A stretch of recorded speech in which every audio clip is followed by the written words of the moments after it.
Bon, on est à Nyon, qui n'a jamais vécu ça, hein? La porte qui claque, hop, les clés à l'intérieur, ou cette serrure qui décide de faire des siennes juste quand on est pressé. Ah oui, et les grands classiques. Ou même en arrivant dans un nouveau logement, cette envie de se sentir vraiment chez soi, en sécurité. Exactement. Et justement, aujourd'hui, on va regarder d'un peu plus près les services de serrurerie qu'on peut trouver à Nyon. On va s'appuyer sur les infos qu'on a concernant une entreprise locale, Hugo Dubois, pour voir un peu ce qui se fait. Oui, l'idée c'est de comprendre les solutions, que ce soit pour une urgence là tout de suite ou pour des projets un peu plus pensés pour renforcer la sécurité. Voilà, donc on va parler de dépannage rapide, changement de serrure peut-être pour des modèles plus costauds, les barres de sécurité aussi, les portes blindées, et même les coffres forts. Alors comment ça s'organise tout ça concrètement? Alors, commençons par le plus stressant, l'urgence. Les documents indiquent une intervention promise en moins de 30 minutes à Nyon. Ça, c'est pour les cas typiques. Porte claquée, clé perdue, serrure coincée. Moins 30 minutes. Oui, et ça couvrirait toute la ville, hein, que ce soit au centre ou dans des quartiers comme Chantemerle par exemple. Hmm. 30 minutes, ça paraît super rapide, mais quand on est coincé dehors, on est d'accord, chaque minute est longue. Est-ce que c'est vraiment... Enfin, est-ce que c'est tenable tout le temps? La nuit, aux heures d'appointe? Bah, c'est un objectif, faut être clair.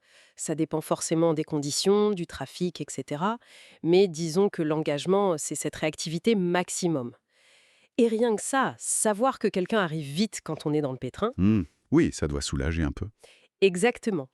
Et le but après, c'est d'ouvrir la porte proprement, si possible sans tout casser, bien sûr. D'accord. Passons maintenant à une démarche, disons, plus anticipée. On ne change pas sa serrure que quand on est bloqué, j'imagine. Ah non, heureusement. L'emménagement, c'est le cas typique. Pour être le seul à avoir les clés, c'est la base. Mais de plus en plus, les gens veulent juste améliorer ce qu'ils ont déjà. Pour se sentir plus en sécurité? Oui. Et là, les sources parlent de serrures multipoints, par exemple.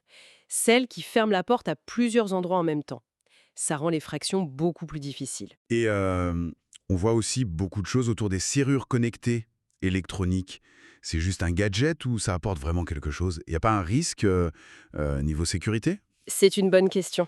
Alors, côté pratique, oui, c'est indéniable. Ouvrir avec son téléphone, voir qui est entré, donner un accès temporaire à quelqu'un, c'est assez pratique. Mhm. Pour la sécurité, les bons modèles sont bien protégés avec du cryptage solide.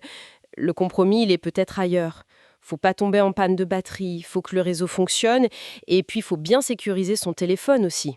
C'est un choix, quoi. Ça dépend des habitudes. Et si on veut aller encore plus loin dans la sécurité, on entend parler de barres de sécurité et de portes blindées. C'est quoi la différence au juste? Alors, la barre de sécurité, c'est un renfort qu'on vient ajouter sur une porte qui existe déjà. Ça la rend plus solide face à une tentative d'effraction.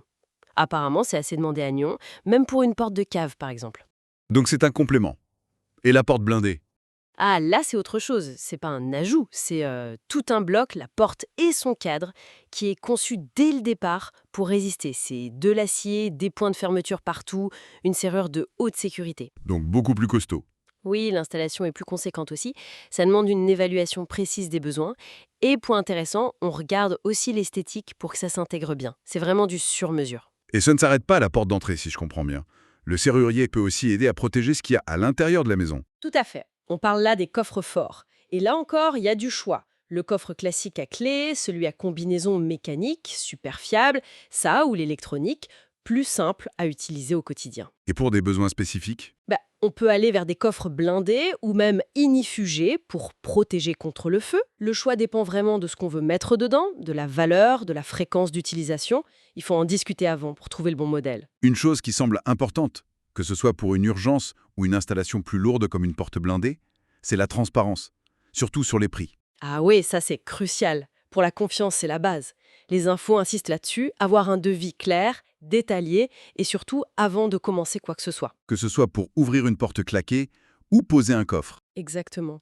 Savoir combien ça va coûter à l'avance, ça évite les très mauvaises surprises et ça permet une relation saine, tout simplement. Donc si on résume un peu, ce qu'on voit pour la serrurerie à Amiens, en se basant sur cet exemple, c'est une offre assez large. Ça va du dépannage hyper rapide pour débloquer une situation, Mhm. à des solutions pour augmenter la sécurité petit à petit.